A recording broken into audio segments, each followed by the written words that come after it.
Welcome to Massive Beers. My name is Matt. We do beer stuff here. That's an understatement sometimes. Because we're doing science today. Science. Shelf turdism. I'm just curious AF-ism. Chouffe. La Chouffe. This is their Houblon Dublin IPA triple. So it's a Belgian-style triple IPA. 9% alcohol by volume. From Chouffe. I picked this up today in New Jersey. So, for those that don't know and are not privy to my channel, Jersey is the king of shelf turdiness. And I find really great aged beer from time to time. And this is one of them because I found this today. So think about this. A Belgian-style triple IPA. We want to keep that in mind. Hopefully you can read this. I'm not going to turn it outside because I don't want to mess it up. It says best before 2013. This is 2024. So science, here we are. Reviewing what I assume is a 15-year-old beer, right? Yeah, because I think Chouffe does. There's a little date code up here, and I want to say this is 2011. This is bottled in, so 13-year-old beer. It's old. It's old. But we have a couple things going for us. Triple IPAs that are aggressively hopped can age into something quite fun. Dogfish 120 is the king F of F Mountain when it comes to that. But we're talking about something that's typically plus 15%. We're talking about 9% here. But there's other beers that have done this before. More specifically, Up the Creek by Thomas Creek Brewing. Their triple kind of IPA, or it's an aggressively hopped IPA, has aged wondrously. There's a Leinenkugels one that they had was quite fantastic. So I see this on the shelf. Triple IPA. Okay. Aggressively hopped. That adds a little bit of protection. Belgian brewery. So we're talking about it almost certainly has to be bottle conditioned. That's where we start to do ding, ding, ding, ding, ding. Maybe we're dealing with something that's fun here. So you're talking about something that's not a Belgian triple per se. It's a Belgian triple IPA. Not quite sure what the malt base on this, the hop aggressiveness is, but we're gonna review it. We're gonna see what's what. Let's just dive into it. See what we got going on here. So Chouffe Houblon Dublin IPA triple, 9% alcohol by volume. Brasserie de Chouffe, Belgium. On the back, we have a little bit of story time. We have, it's on its journey across the globe, the little Chouffe wandered through the beautiful hop fields. The overwhelming aroma of these little hop flowers, such as Tomahawk, Amarillo, and Zaz, mesmerized him.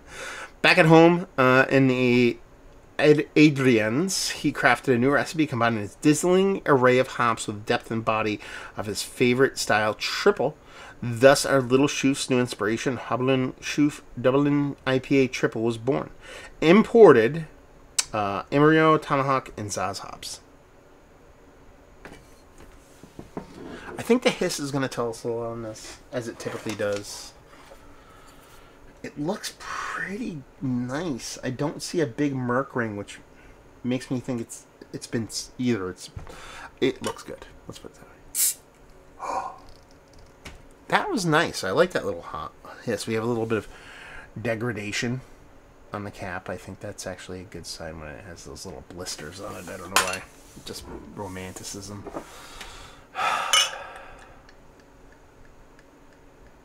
I'm like, I don't want to knock this beer around, and I just knock it against my glass and pour it like a jerk off.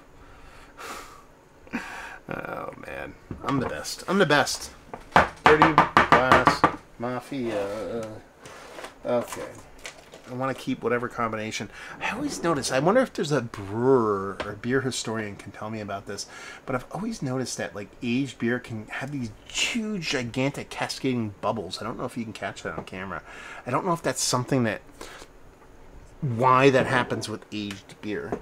Now, there's definitely a Merc ring on this sucker. I'm not going to show you because then that's going to mean I'm going to have to take this beer and swash it around. But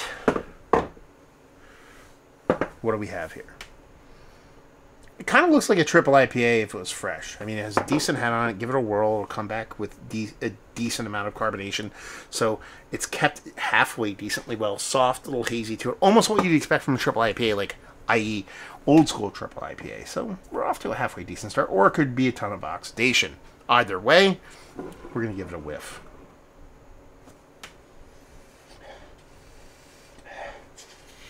Yeah, I don't think we're going to have amazingness here. A lot of oxidation, a lot of wet cardboard, a little like staleness. Not a huge mustiness or anything like that, but a lot of lack of aggressiveness as far as flavor. A little bit of sweet maltiness, almost like a syrupy kind of maltiness. Reminds me of some of these older kind of Belgian single-y kind of beers that I've had that have kind of fallen off over the years. Nothing negative, though. I will say that. Really nothing as far as like Venice, sour, any of that stuff. There's really no negative to this beer. So it's really kind of interesting because it's giving me a nose that doesn't give me a lot of negative, but doesn't give me really much of any positive, but it is decently carbonated. So there's life in this thing. So yeah, I actually have no idea what to say other than I'm just going to drink it. See what happens. Cheers, all.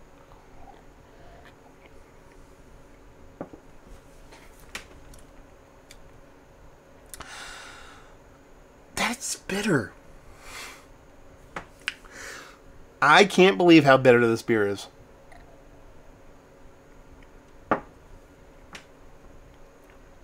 I can't believe how bitter this beer is. It's minimum 12 years old, probably closer to 15 years old. And it has a pretty staunch, decent bittering to it. Like, almost stinging my tongue bitterness. Now, outside of that, sweet malts, nothing too crazy. A little bit of that aged kind of caramel vibes to it.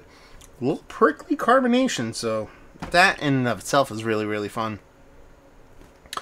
Outside of that, watery. Not much of a personality, but it's bittering, so, man. Reminds me of like here we're gonna swing for the fences here, literally and figuratively.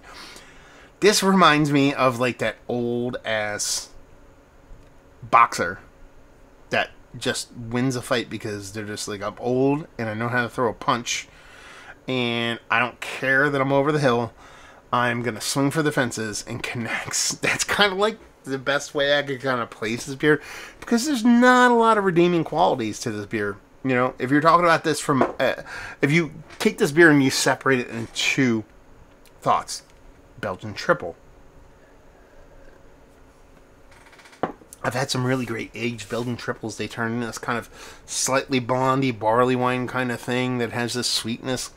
You know, think about, I know it's not a Belgian triple, but Belgian golden strong kind of thing. I'm talking about Stilly Nacht kind of level stuff. It doesn't really have that going for it. The other thing's triple IPA.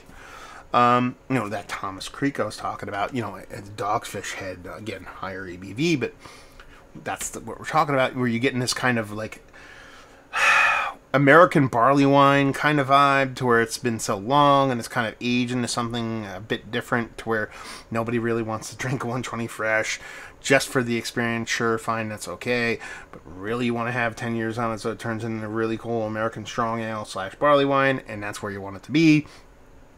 That's not where this beer is. What it has going for it is a very European feel. Outside of the aggressive hopping, there's this, you know, soft caramel vibe to it that definitely the bottle carbonation you know was doing so much heavy lifting on this beer to help keep it stable.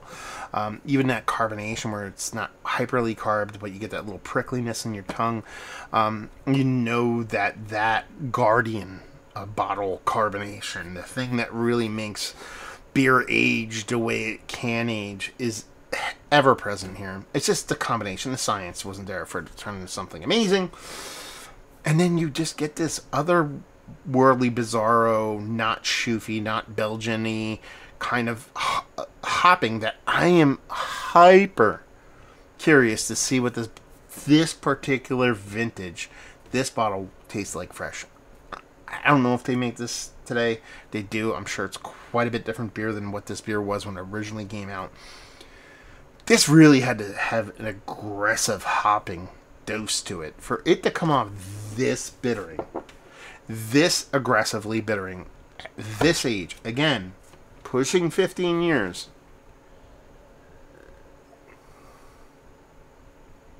That's the coolest part of the beer. Very cool. Glad I got to try it. I mean, the place I went to, known for shelf turds. In a positive way, I pulled Aventinus, a bunch of Lost Abbey tracks off there, like really, really good beers. I'm not going to buy this. Maybe I buy it again as a goof to bring to like a bottle show to be like, hey, you want to try something weird? That kind of thing. But I'm not going, and they had several bottles of it. I'm not really going to go back and buy one. But I'm really glad I drank it, and really glad I took the opportunity to have that experience, because that, my friends, is a very fun beer. And you know me, I'm a sucker for drinking old beer and having that experience, and I'm glad I got to try it. The only time let's put it this way, if I buy another bottle of this, it's because I find a freshie and I want to do them side by side, even though I think the freshie is probably not even what this beer was 15 years ago. So there we go. One of the better this, that, and the other things. We're just going to skip it. It just say, picked it up off a shelf in New Jersey for $10. Would I buy it again? Under certain circumstances. And Chouffe. Have you had this beer? Have you been to the brewery? Have you had their beers? What's your favorite beer from Chouffe? Have you had this beer? Have you had this particular vintage? I'm thinking 2011. Fresh. And have you had it lately? Any of those things. Let's just talk about it down there. Hopefully you enjoyed the review. Hopefully you're enjoying old beer right now. Hope to see you next time. Cheers, y'all.